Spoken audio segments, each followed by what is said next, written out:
Okeylah, awak duduk dulu. Duduk. Kalau merujuk kepada kenyataan ataupun kalam yang ke-9 ni, tanawwa'at ajnasu al-a'mali litanawwu'i waridatil ahwal. Dia kalau kita nak faham tu, kita kena faham dulu apa makna teks. Biar kita faham dulu makna teks baru kita boleh syarah dia. Kan? Tapi kalau makna teks tu kita tak faham, jadi nak syarah pun jadi berpandukan pada asas yang salah. Kan? Kita boleh terang ataupun kita baca penerang orang tanpa kita faham maksud sebenar. Itu yang menjadikan masalah. Kita jadi menjadikan kita rasa terawang-awang gitu. Kan? Jadi sebenarnya dasar pada kalam Syekh Ibn Athaillah Sekandari ni, beliau nak menyatakan kepada kita bahawa ikhtalafat ajnasul a'mal adh-dhahirah li ikhtilafil waridat allati hiya al-ahwal al-qa'imah bil qalbi. Berbeza bentuk amalan yang zahir.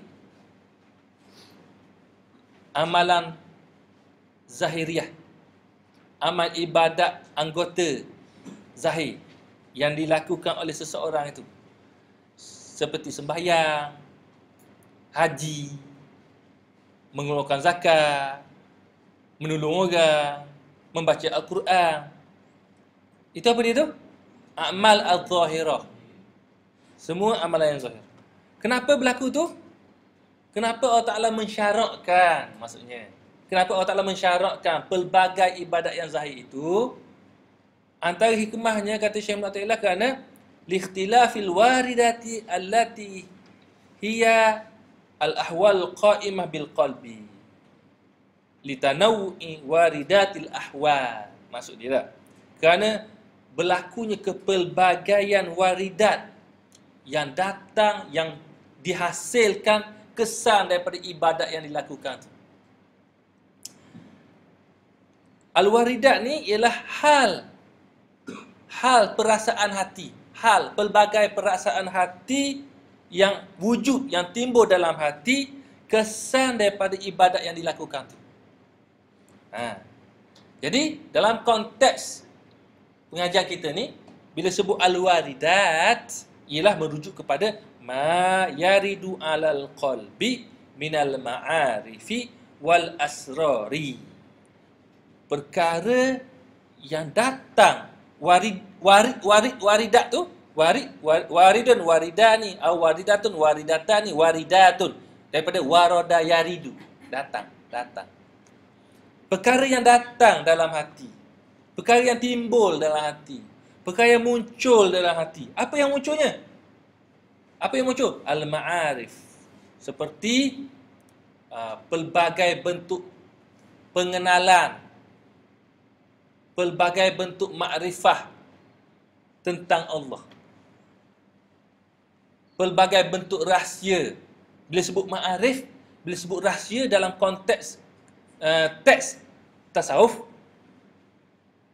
al-ma'arif jamak kepada makrifah. Al-ma'arif terjemah dia makrifah, terjemah dia kenal. Tapi ia merujuk kepada kenal Allah.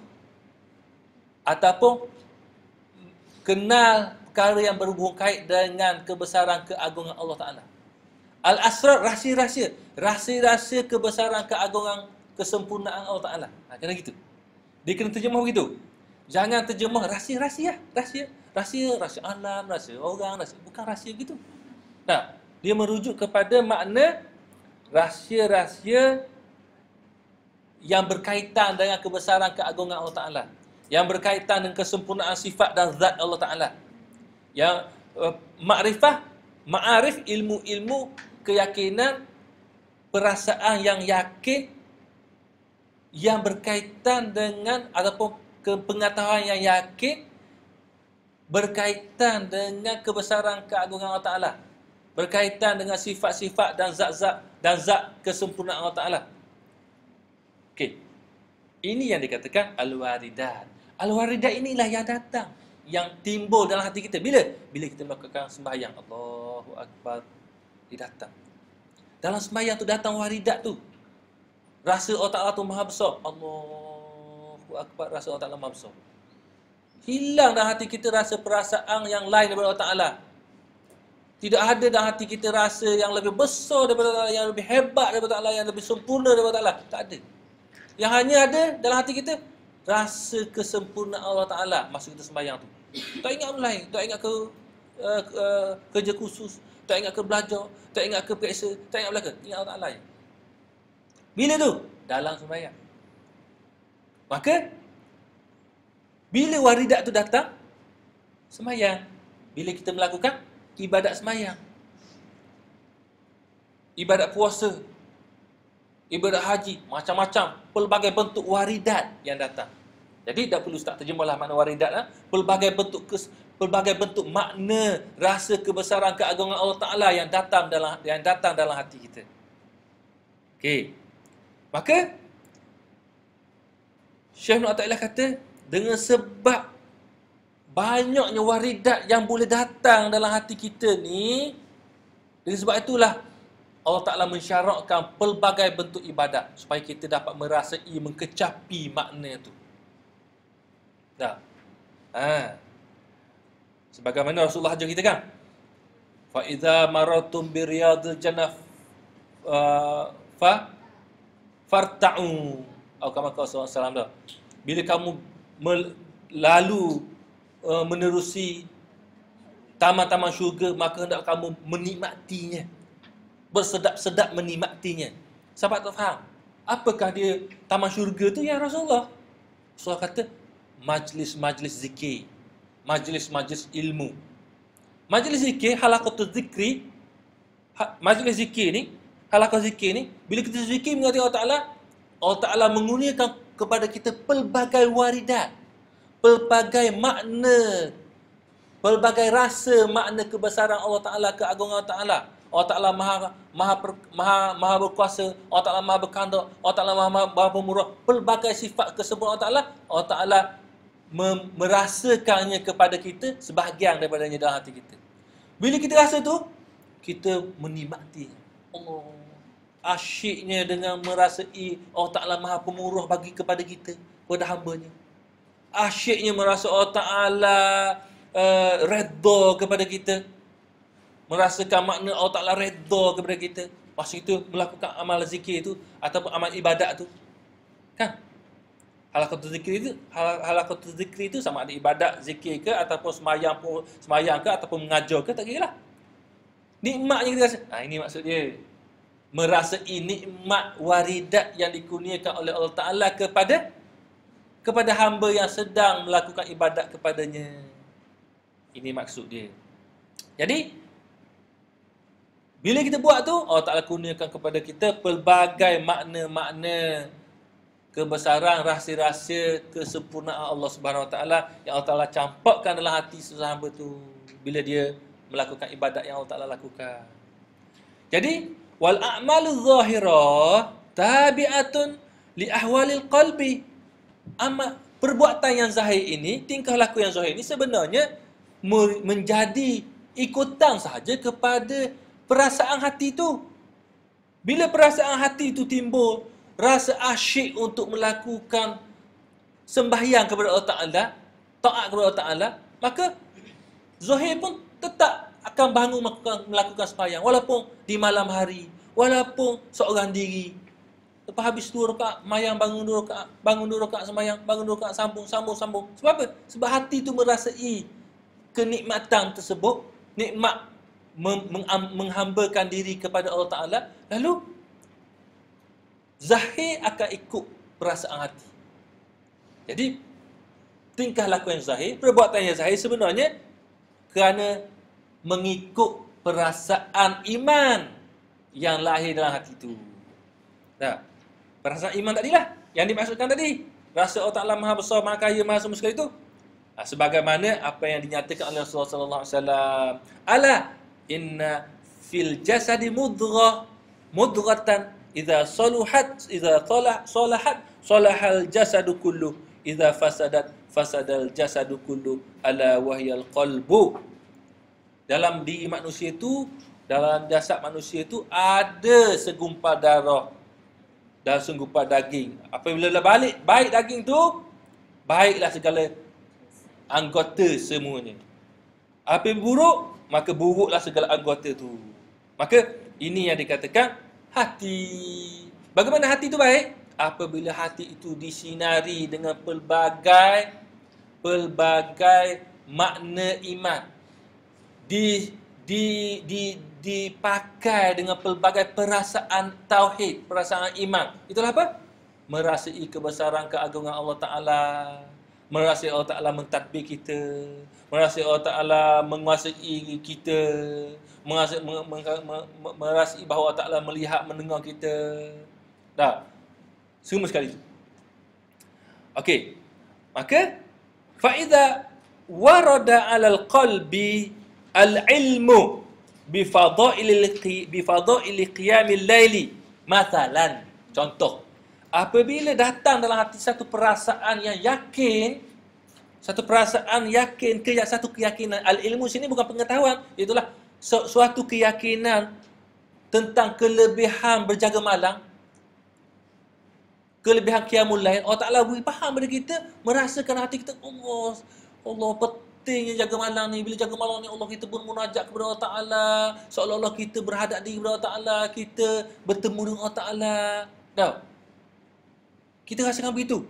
Maka bila dicampakkan perasaan tu oleh Allah Ta'ala dalam hati kita, mahu tidak mahu, hati akan berhadap, hati akan bergantung, rasa bergantung untuk jaga malam. Hati akan mengutamakan jaga malam daripada tidur malam. Wa atharahu ala ghairihi.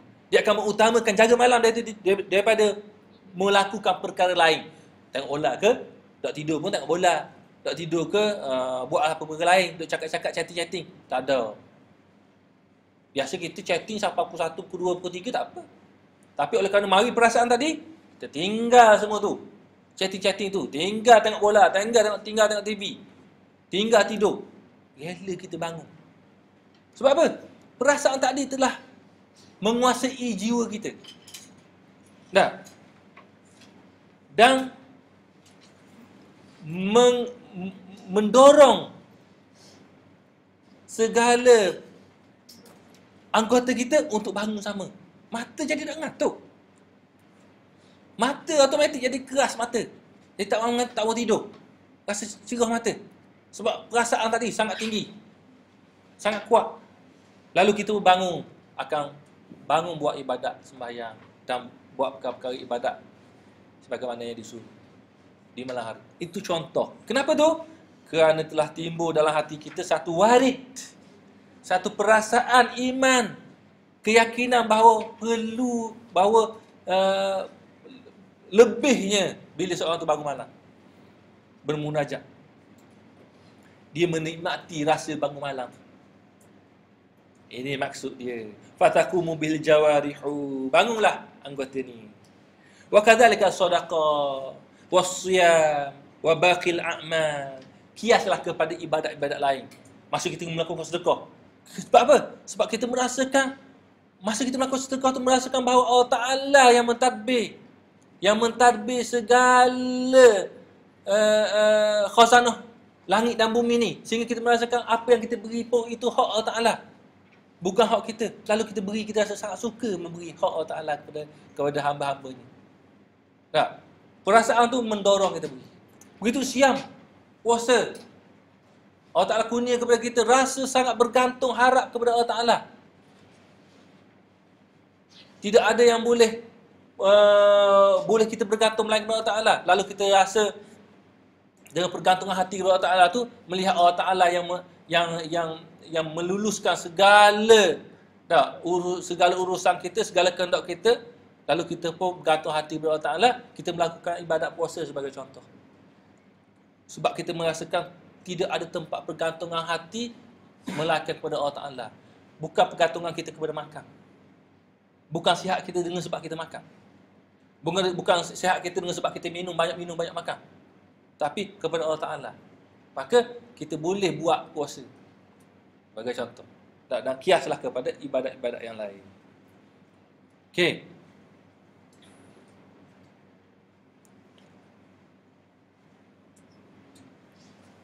Okey.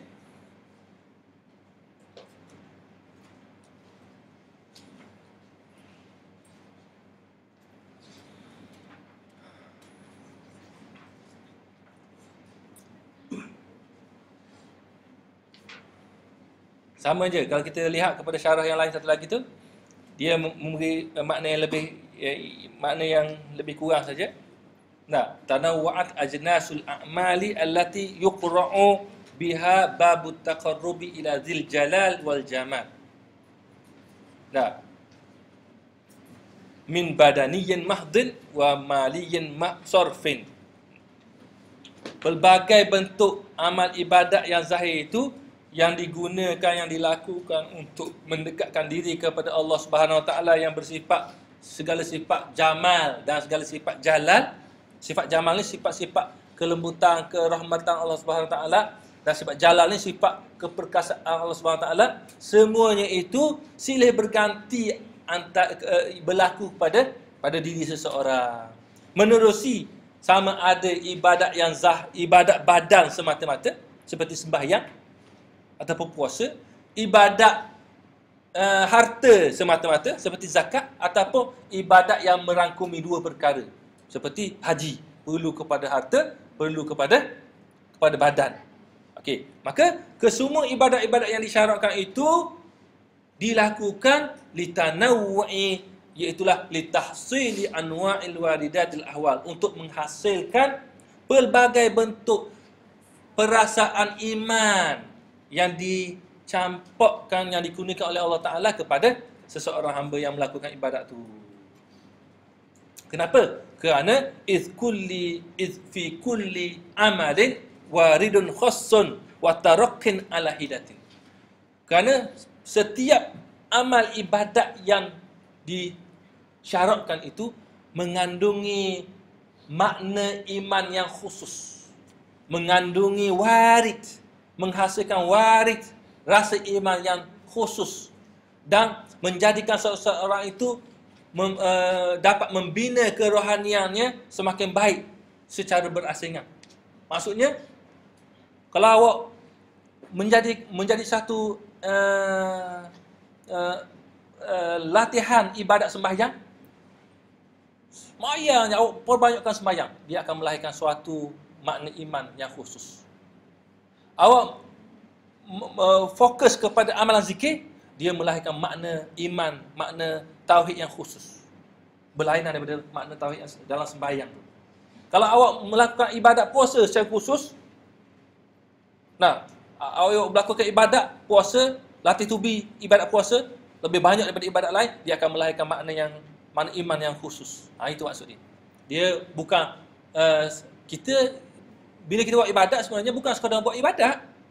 Kita nak buat ibadat untuk melahirkan rasa tauhid. Kalau buat ibadat semata-mata untuk melepaskan diri daripada tuntutan wajib, maka itu menjadi orang yang awam, yang biasa, yang umum, yang tidak faham maksud ataupun kehendak ibadah itu disyaratkan. Nah, jadi awak sembahyang untuk apa? Sembahyang sebab disuruh. Lepas sembahyang habis lah. Bukan.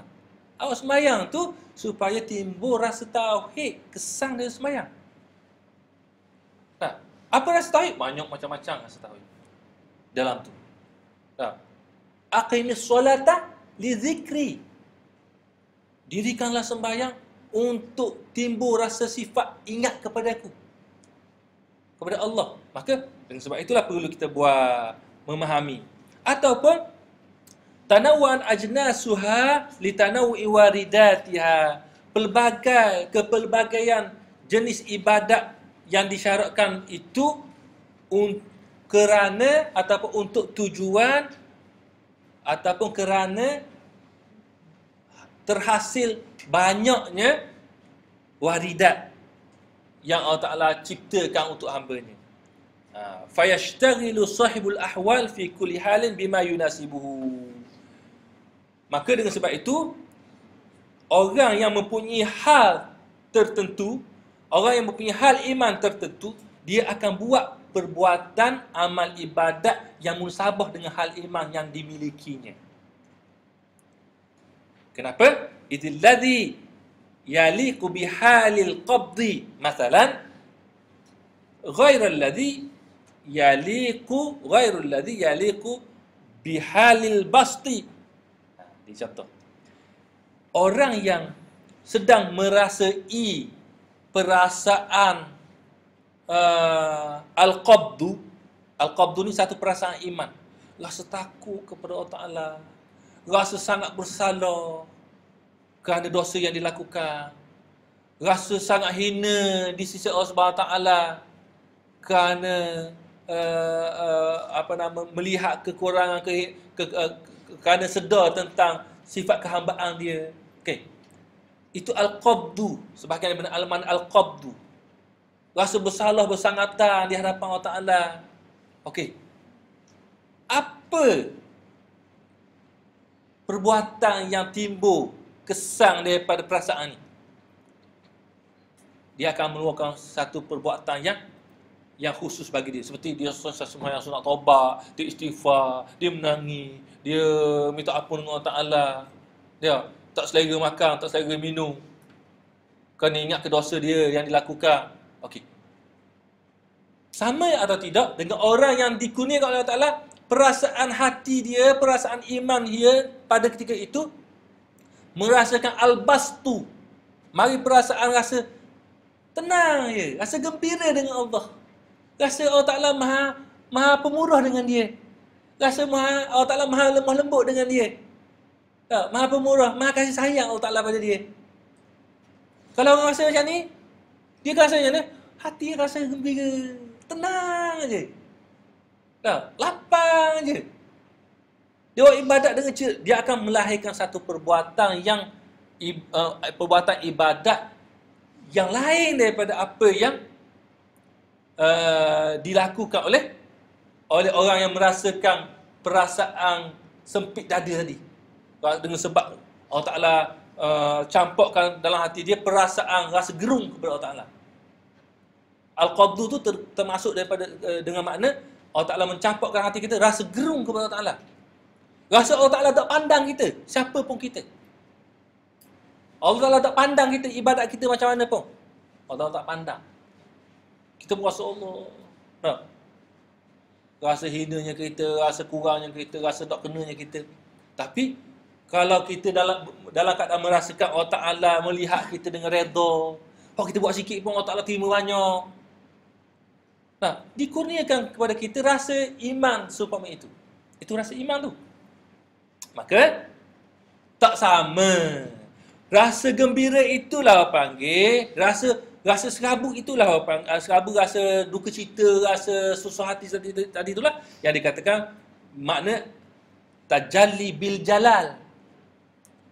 Orang yang ditajalli, walladhi yaliku 'inda tajalli bil jalal ghairul ladzi yaliku 'inda tajalli bil jamal. Maknanya serupa saja. Dah.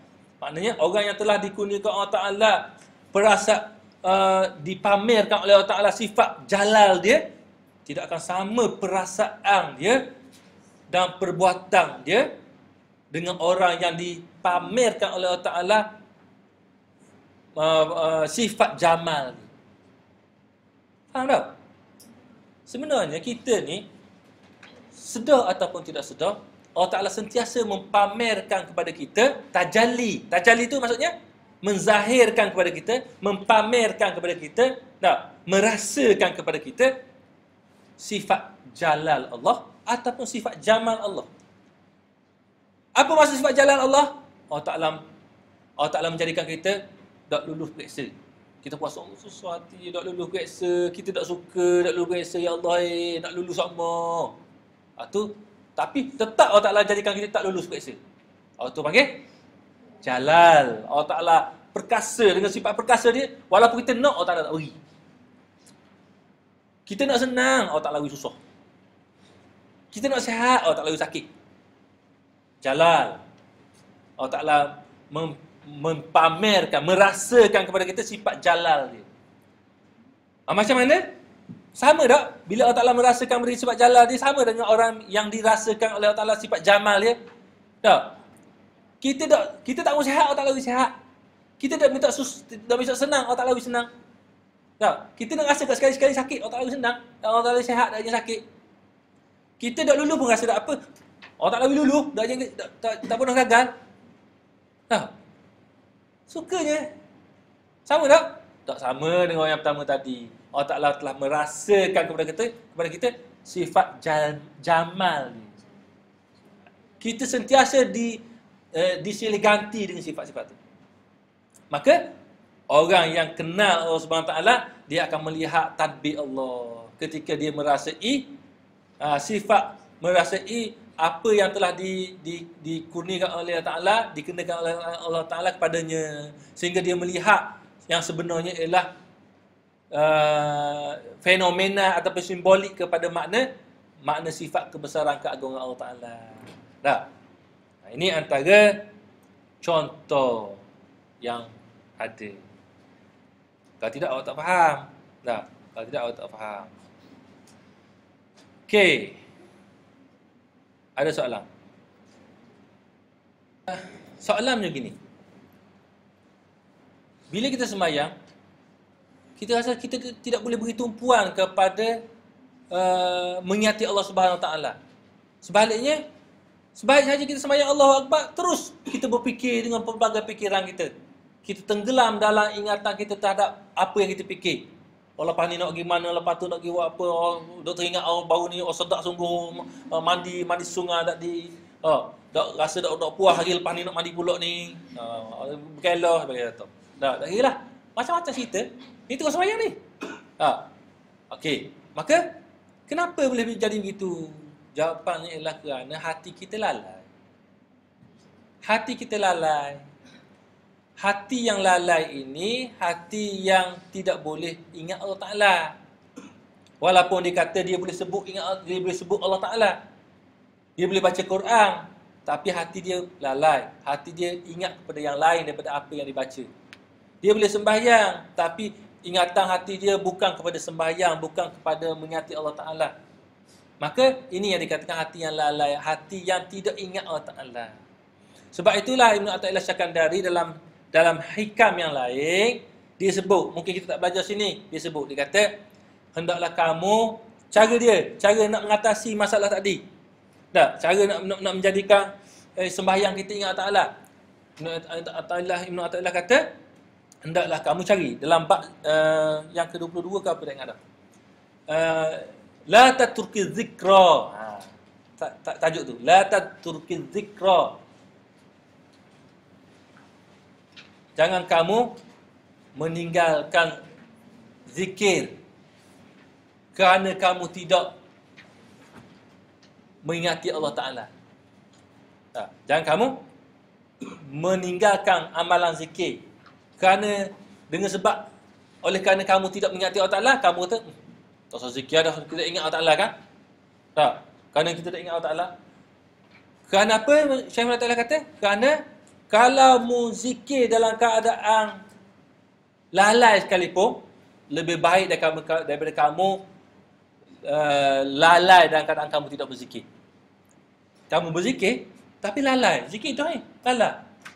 Lebih baik daripada kamu lalai dalam keadaan tidak berzikir. Maksudnya, kena zikir. Kena zikir. Mudah-mudahan dengan kamu berzikir dalam keadaan lalai itu, Allah Ta'ala akan meningkatkan perasaan ataupun meningkatkan rasa iman kamu, rasa ingat kamu daripada zikir dalam keadaan lalai kepada zikir dalam keadaan sedar. Daripada zikir dalam keadaan sedar, Allah Ta'ala angkat lagi kepada zikir dalam keadaan hadir hati.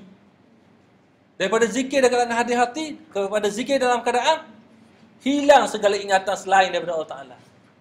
Maka itu antara tingkatan-tingkatan ingatan zikir, ingatan kita kepada Allah Ta'ala masa kita beribadat. Maka bila dah kita boleh berzikir di luar sembahyang dan boleh kita ingat kepada Allah Ta'ala di luar sembahyang, diharapkan dalam sembahyang boleh ingat Allah Ta'ala. Kan? Dalam belajar kita boleh ingat Allah Ta'ala. Ni dalam belajar kita boleh tidur. Sedap lagi tidur. Tak? Jenera lagi. Kenapa? Kerana lalai. Hati kita lalai. Sebab kita tidak latih diri kita untuk mengingati Allah Ta'ala di luar sembahyang. Macam mana kita nak ingat Allah Ta'ala di dalam sembahyang yang hanya mengambil masa paling lama 15 minit? Tak boleh. 15 minit. Ya ke 15 minit? 10 10 minit kot. Kalau sembahyang seorang 5 minit. Mungkin. Kalau emergency 2 minit kan. Mungkin begitu.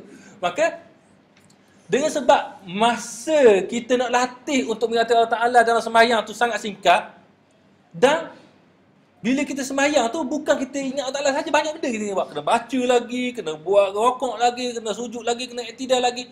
Kadang-kadang, iktidal aku betul ke? Aku rokok aku betul ke? Bacaan aku betul ke? Macam-macam kita fikir. Nak ingat Allah Ta'ala lagi. Maka banyak cabang dia. Proses untuk kita latih tubi masa kita mengingati Allah Ta'ala, untuk kita mengingati Allah Ta'ala dalam sembahyang. Dengan sebab tu ulama' menyarankan supaya kita mengingati Allah Ta'ala di luar sembahyang. Iaitulah melakukan amalan zikir. Buat zikir, sebut. Macam Ustaz kata kemarin. Sebut. Bila mahir sebut, dia timbul sifat, timbul perasaan ingat. Kemudian kita latih tubi pula ingatan tu. Ingat. Bila banyak kali kita melakukan perbuatan ingat tu, maka dia akan timbul sifat ingat. Bila timbul sifat ingat, jadilah kita seorang yang ingat kepada apa yang kita sebutkan selalu. Apa dia? Kalau Allah, Allah lah.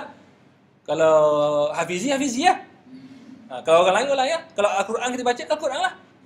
Pasal apa kita ingat Al-Quran? Sebab kita sebut. Ulang, mari ingat. Kemudian ingatan tu kita ulang lagi. Sehingga kita rasa ingat Al-Quran yang kita baca tu. Sama saja. Maka begitu juga dengan ingatan kita kepada Allah Ta'ala, mestilah kita sebut, kita ulang-ulang. Bila timbul ingatan tu, insya-Allah kita sebut Allahu Akbar, hati kita akan terus mengingati Allah Ta'ala. Nah, ini antara sarana yang dianjurkan oleh masyayikh as-sufiyah. Wallahu a'lam.